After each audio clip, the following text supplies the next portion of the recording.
Assalamualaikum warahmatullahi wabarakatuh. Oke, kita akan lanjutkan bahasan mengenai listrik ya. Kali ini kita akan lihat mengenai listrik, rangkaian listrik searah ya. Rangkaian listrik yang sederhana itu paling tidak terdiri dari sebuah sumber tegangan atau baterai ya. Kemudian sebuah hambatan. Ya. Misalnya ini hambatannya R, ini GGL dari baterainya adalah epsilon dan hambatan dalamnya adalah R. Dan di sini nanti akan muncul arus, dan arus itu selalu keluar dari kutub positif baterai dalam hal ini ya. Jadi nanti ini kutub positif, ini kutub negatif, maka nanti arusnya akan begini. Hukum yang berlaku di dalam rangkaian listrik ya. Itu pertama adalah ada hukum arus Kirchhoff ya.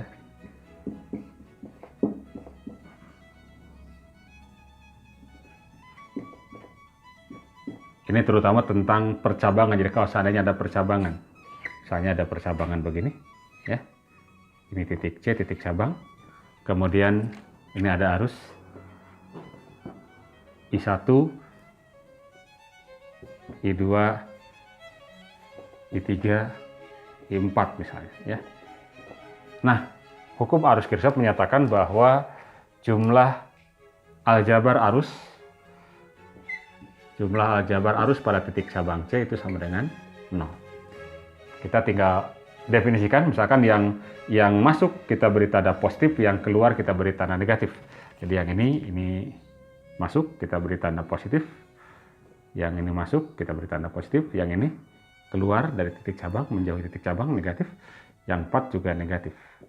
Sehingga kalau kemudian kita tulis ya, ini I1 ditambah dengan I2 yang positif dikurangi I3 yang negatif, kurangi lagi dengan I4, ini sama dengan 0 ya. Atau kalau kemudian kita pindahkan, ini I1 ditambah I2, yang I3 dengan I4 kita pindahkan, I3, I4 gitu kan ya. Ini adalah arus yang masuk, jumlah arus masuk, dan yang ini adalah jumlah arus yang keluar. Jumlah arus yang keluar. Dan ini kita lihat ini sama ya. Jadi dapat pula dikatakan hukum arus Kirchhoff itu bahwa jumlah arus yang masuk titik percabangan sama dengan jumlah arus yang keluar dari titik cabang itu ya. Yang kedua, hukum tegangan ya. Ini terkait dengan tegangan listriknya ya. Jadi tegangan dalam satu lintasan tertutup P yang kemudian kita sebut sebagai loop itu adalah 0 jumlah aljabarnya. Jadi kalau kemudian kita lihat rangkaian sederhana ini ya, nah nanti ketika R dihubungkan dengan sumber tegangan ya, maka nanti muncul arus ini kan ya. Nah ini arus pada R itu kan dalam hal ini katakan dari titik sebelah kiri ini, titik A misalnya, ini ada titik B. Itu alirannya dari kiri ke kanan. Ini menunjukkan apa? Ingat bahwa arus itu dapat dipandang sebagai perpindahan muatan positif ya. Jadi dibayangkan ada aliran, seolah-olah ada aliran muatan positif dari kiri ke kanan. Berarti di titik A potensialnya lebih tinggi daripada titik B karena muatan positif berpindah dari potensial tinggi ke potensial rendah. Nah, karena ini lebih tinggi, saya beri tanda saja plus, artinya lebih tinggi, dan ini apa? Min. Dan di sini tentu saja ya akan muncul tegangan pada R kan ya, tegangan VAB itu. Nah, maka kalau kita terapkan hukum tegangan Kirchhoff ya, nah ini satu loop itu maksudnya adalah satu lintasan tertutup ya. Jadi ini dari sini ini satu ke sini, nah ini satu loop namanya ya. Dan kalau kita ambil yang ini ya, maka katakan kita jalan-jalan dari sini ya, dari titik ini nih. Ketika menemukan kutub negatif dulu dari baterai ya, maka kita beri tanda negatif ya. Jadi kalau jalannya ke sini negatif, berarti kita tulis misalkan negatif E, contoh untuk rangkaian itu. Kemudian ketemu yang lebih tinggi lagi plus ini ya. Plus VAB Kemudian, nah di sini ada hambatan dalam juga ya, ada hambatan dalam juga. Ini menunjukkan apa? Di hambatan ini juga akan muncul tegangan. Dan kalau kita lihat arusnya, jadi seolah-olah ini kalau misalkan saya pisahkan nih, ini boleh saya gambarkan begini. Ya. Jadi ini ada 2 titik. Dan arusnya itu kan, kalau dalam ini dari kanan ke kiri kan ya, berarti ini potensialnya lebih tinggi, ini lebih rendah. Kan V pada R lah, ini V pada R. Ya. Tegangan pada R. Maka berarti ketika kita jalan ke sini, tadi ketemu plus, kemudian ketemu apa? Plus yang lebih tinggi lagi. Berarti plus V pada R itu sama dengan 0. Nah, kalau kita terapkan hukum Ohm, ya, bahwa tegangan sama dengan R kali I. Berarti di sini tegangan VAB adalah R kali I ini kan ya? R kali I. Dan VR juga ya sama saja kan ya, tinggal hambatan R kecil ini ya dikalikan dengan I sama dengan 0. Sehingga dari sini kalau kemudian kita gabungkan ini bahwa R ditambah R dikali I, pindahkan ke ruas kanan sama dengan epsilon ya, maka I-nya berarti sama dengan epsilon dibagi dengan R besar ditambah dengan R kecil. Ini contoh untuk kasus yang rangkaian yang sederhana seperti ini ya. Oke, jadi pada rangkaian listrik hukum yang bisa kita terapkan adalah pertama hukum arus Kirchhoff, yang kedua hukum apa? Tegangan Kirchhoff. Tentu saja tanpa melupakan bahwa pada hambatan berlaku hukum Ohm ya, V sama dengan R kali I. Nah, bagaimana sekarang kalau misalnya rangkaiannya tidak sesederhana ini ya? Oke. Oh, ini kan sederhana. Jadi yang sederhana itu adalah rangkaian yang paling yang hanya terdiri dari sebuah sumber tegangan dan sebuah hambatan. Nah, kalau misalkan hambatannya banyak, nah ini nanti tergantung sumber tegangan juga. Kalau misalkan hambatannya banyak tetapi sumber tegangan cuma 1, maka bisa kita sederhanakan menjadi seperti ini. Dengan catatan, dengan cara apa? Dengan cara menyederhanakan R-nya. Ya, menyederhanakan R-nya. Ya. Nanti akan kita lihat lah ya. Jadi ada hambatan-hambatan itu kan dalam rangkaian bisa disusun secara seri, bisa juga disusun secara paralel. Ya, atau kombinasi seri dan paralel ya. Kita coba lihat contoh misalkan ada rangkaian listrik seperti ini ya. Pertanyaannya misalnya berapakah arus pada hambatan 4 ohm? Berapakah arus pada hambatan 2 ohm? Nah, ya, misalkan itu, ya. Nah, untuk mendapatkan arusnya, nah, kita akan terapkan hukum Kirchhoff, ya. Di langkah pertama, gambarkan dulu arus pada setiap cabang. Nah, dalam hal ini kan dapat dipandang, ini kita lihat seolah-olah ada 3 cabang ini. Kalau kita perhatikan titik ini kan terbagi 3. Ke sini cabang pertama, misalkan ke cabang kedua, sini cabang yang ketiga. Nah, misalnya di cabang yang pertama yang ini arusnya ke sini. Ingat prinsipnya gini lah. Kalau kita bayangkan gitu ya, kita bayangkan ini kan kutub positif kan ya, arus keluar dari kutub positif umumnya begitu. Misalkan ini adalah I1. Ketika dia masuk sini di titik ini, katakan titik A ini, arus I1 kan akan ada yang katakan ke sini dan ke sini kan ya. Ini I2 misalnya, ini I3. Dan hukum arus Kirchhoff menyatakan bahwa jumlah arus pada titik cabang A itu harus sama dengan 0 gitu kan ya. Atau nah, ini kan berarti I1 yang masuk positif, kemudian I2-nya keluar, kemudian I3-nya juga keluar, itu sama dengan 0. Ya, itu pertama. Kemudian yang kedua, kita gunakan hukum tegangan Kirchhoff. Ya, hukum tegangan Kirchhoff. Nah, dalam hal ini kan jumlah tegangan pada loop itu sama dengan 0.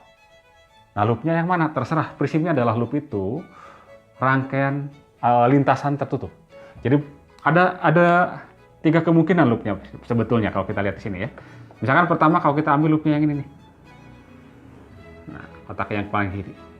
Ini loop ini boleh, satu loop. Kemudian yang kedua ini loop. Ya. Atau juga boleh loop itu dari sini. Misalkan dari sini ke sini terus Yang penting adalah lintasan yang tertutup. Ya. Sambil misalkan yang ini aja, ini misalkan loop 1. Kemudian yang ini adalah loop 2. Ya. Nah, jumlah tegangan dalam loop itu harus sama dengan 0. Ya. Nah, untuk loop yang pertama, ya, kita misalkan gerak dari sini, jalan dulu, ketemu kutub negatif, berarti min 12 volt, ya. Terus jalan, ketemu kutub positif, plus 4 volt. Sini ya, plus 4 volt. Selesai itu tegangannya. Kemudian, sumber tegangannya tadi ya. Kemudian bagaimana dengan tegangan pada hambatan? Nah, kita tinggal lihat di 4 ohm pasti ada tegangan, dan ini akan lebih tinggi kan di sini. Plus ini apa? Minus. Maka ketemu plus dulu. Maka kita tulis saja langsung plus I1 kali 4. Berarti 4 kali I1. Ya. Kemudian sampai sini nggak ketemu lagi ya. Berarti cukup sampai sini ya. Sehingga kita akan dapatkan ini sama dengan 0. Berarti ini bisa langsung kita dapatkan ya. Min 12 ditambah dengan 4 berarti min berapa? 8 tambah 4i sama dengan I1 ya, sama dengan 0. Berarti 4i1 sama dengan 8, kita akan dapatkan I1 sama dengan 2 ampere ya. Ini pada loop yang pertama ya. Bisa tuliskan aja. Ini loop 1. Kemudian loop 2. Sama juga ya, terapkan saja pada loop 2. Kita jalan-jalan dari titik ini nih. Jalan ke atas ketemu kutub negatif ya, negatif 4. Berarti min 4. Min 4 terus jalan ketemu lagi plus 2 ya. Oke, itu GGL-nya ya. Kemudian dengan arus kita lihat. Di sini nggak ada hambatan, ya biarkan saja. Dari A, nah ini ketemu apa? Atau ada arus I3 kan ya? Dan ini pasti lebih tinggi. Ini plus apa? Minus kayak. Atau boleh kalau searah dengan arus pasti plus dulu lah ya. Berarti plus apa ini? 2 dikali I3. 2 dikali I3 sama dengan 0. Ini berarti kan min 2 kan ya? Plus 2I3 sama dengan 0. Maka dapatlah I3 sama dengan 2 bagi 2 kan ya? Oke, 2/2 sama dengan 1 ampere. Ini sudah kita bisa dapatkan langsung ya, bahwa I pada 4 ohm adalah I1 kan ya? Sama dengan 2 ampere. I pada 2 ohm adalah I3, 1 ampere. Jadi kalau ditanya berapa, misalkan berapa arus pada 4 volt yang melewati baterai? Berarti I2 kan ya? Maka kita tinggal lihat dari persamaan pertama ya, bahwa I1 min I2 min I3 sama dengan 0. I1-nya adalah 2 ampere, I2-nya kita ingin dapatkan ini 1 ya, sama dengan, sehingga kita akan dapatkan I2 sama dengan 1 ampere ya. Baik, kita lihat contoh yang kedua ya. Misalkan kita punya rangkaian seperti ini ya. Misalnya yang ditanya arus pada tiap cabang ya, I pada tiap cabang. Kemudian yang kedua yang ditanya misalkan berapakah beda potensial antara A dan B. Nah, kembali kita tinggal gunakan hukum Kirchhoff ya. Pertama kita gunakan hukum arus Kirchhoff bahwa jumlah arus pada titik cabang sama dengan 0. Kita ambil arus cabangnya misalkan di sinilah ya, di A. Ketika kita misalkan sebetulnya boleh memisahkannya sembarang ya. Bisa misalkan ini arusnya I1. Di sini nanti ada I2. Ini ada I3 ya.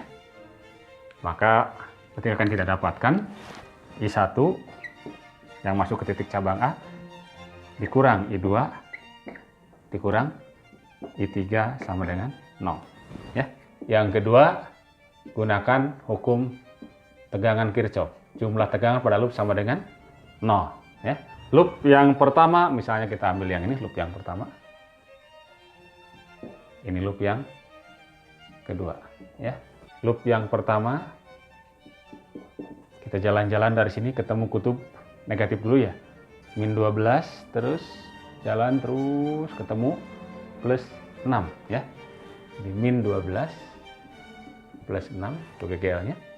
Kemudian arusnya sekarang, atau tegangan pada hambatan. Ini ketemu searah ya ke sini dengan arah jalan kita. Berarti ini 6 dikali I1 ya. Plus 6 kali I1. Terus ke sini ada I2. I2 dengan R3 searah juga dengan jalan kita nih. Berarti 3 plus 3 I2 selesai ya, sama dengan 0. Sehingga kita dapatkan dari sini berarti 6I1 plus 3I2 12 dikurangi min 12 tambah 6 min 6 ya, sama dengan 0. Atau ini boleh kita bagi dengan 2, jadi bagi 3, sorry. Berarti 2I1 plus I2 min 2 sama dengan 0. Belum bisa kita dapatkan arusnya karena ada 3 variabel, I1, I2, I3 ya. 3 variabel. Kemudian loop 2 ya. Loop 2 yang ini kita jalan dari sini ya. Ketemu dulu apa? Min 6 ya. Min 6. Terus jalan ketemu plus 4. Dengan arusnya sekarang. Nah, di sini, ketika jalan dari sini ketemu dengan 3 ohm dengan arus I2 tapi berlawanan gitu kan ya. Maka kita ketemu yang negatif dulu di sini ya. Berarti min berlawanan 3 I2, berikutnya ketemu dengan I3 dikali 2, positif ya karena searah, plus 2 kali I3 sama dengan 0. Sehingga kita akan dapatkan ini berarti min 2, atau pindahkan ini, berarti min 3 I2 plus 2I3 min 2 ya, sama dengan 0. Sehingga kita dapatkan 3 buah persamaan sekarang ya. 1 persamaan 2 persamaan 3. Jadi ada 3 buah persamaan dengan 3 buah variabel. Ya, maka salah satu caranya adalah dengan menggunakan metode eliminasi atau substitusi ya. Nah, kita gunakan metode eliminasi ya, kita lihatlah metode eliminasi. Kita bisa gunakan metode eliminasi Gauss ya. Caranya kita buatkan matriksnya. Ini untuk I1, I2, I3 ya. Untuk yang pertama kita dapatkan ini kan 1 min 1 min 1 ya. 1 min 1 min 1, ini kanannya 0. Untuk yang kedua, ini boleh kita pindahkan dulu duanya ke kanan ya. Ini berarti ini sama aja dengan 2I1 plus I2, gitu kan ya? Sama dengan 2 kan ya? Oke.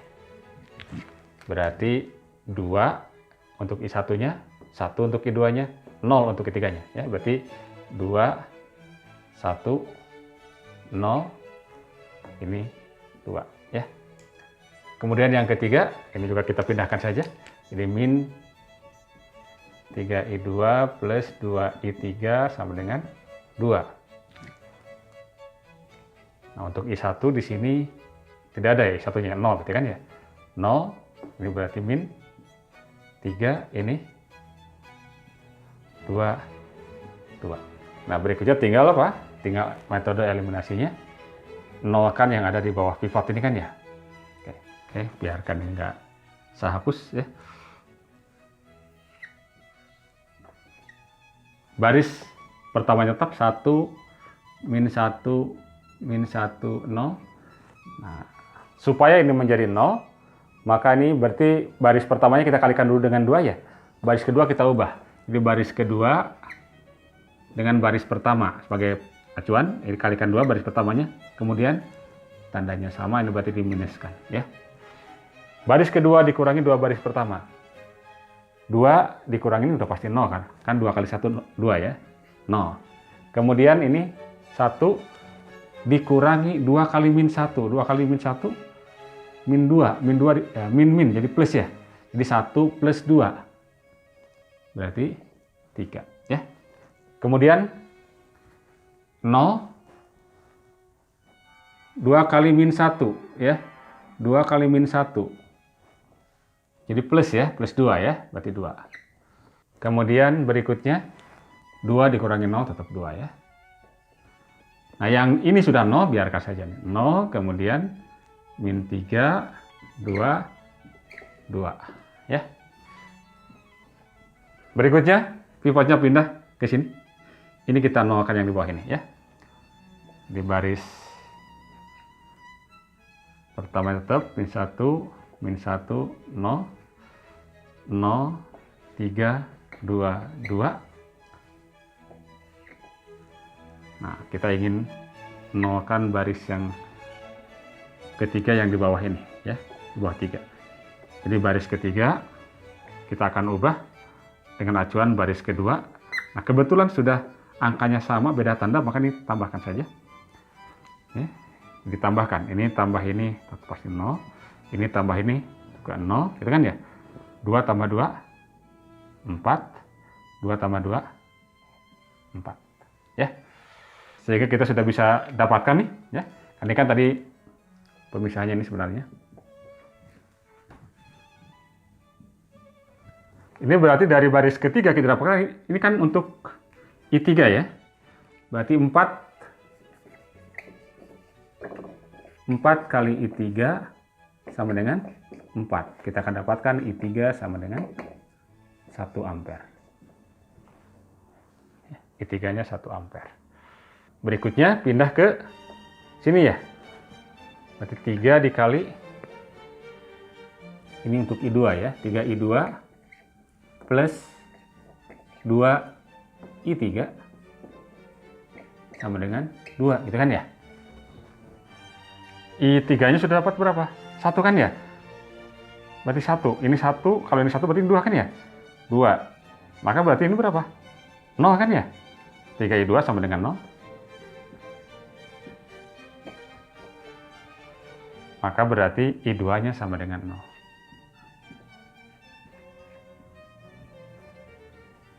I2-nya sama dengan 0. Ya. Kemudian, dari baris pertama, nah ya, dari baris pertama kan berarti itu artinya tadi I1 min, I2 min, I3 sama dengan 0. I1 min I2-nya adalah 0, I3-nya adalah 1 ya. Berarti I1-nya sama dengan 1 ampere. Ya. Oke, kita sudah dapatkan arus pada masing-masing cabang ya. Ini I3, ini I2 dan ini 1. Berikutnya mencari apa? Mencari beda potensial antara A dan B. Bagaimana potensial antara A dan B? Beda potensial antara A dan B, langsung saja lah, P antara A dan B. Itu kita tinggal jalan-jalan dari A sampai ke B. Mencari tegangan, ya. Langsung aja, ini ketika jalan dari A ke B, ketemu 6 volt, plus 6 volt, itu kan ya? Berarti ada 6 volt. Dengan ada I2, katakan, I2 searah kan ya? Berarti positif, berarti plus 3I2. Nah, gitu ya. Plus, nah dalam hal ini I2-nya berapa? 0. Berarti 6 volt. Ya. Oke, jadi mencari tegangan antara dua titik, tinggal jalan-jalan dari titik pertama ke titik yang kedua, ya. Tinggal ikuti saja aturan mainnya bahwa nanti kalau ketemu kutub positif dulu dari baterai, maka dia positif dulu. Tapi kalau ketemu kutub negatif, maka juga negatif. Ya. Kemudian ketika searah dengan arah arus, maka ini kita beri tanda positif arusnya. Itu kalau kita pilih tadi lewat jalur sini ya, dari A ke B. Boleh juga sebenarnya mencari A dan B, mencari tegangan antara A dan B, bahwa V antara A dan B, itu jalan-jalannya ke sini.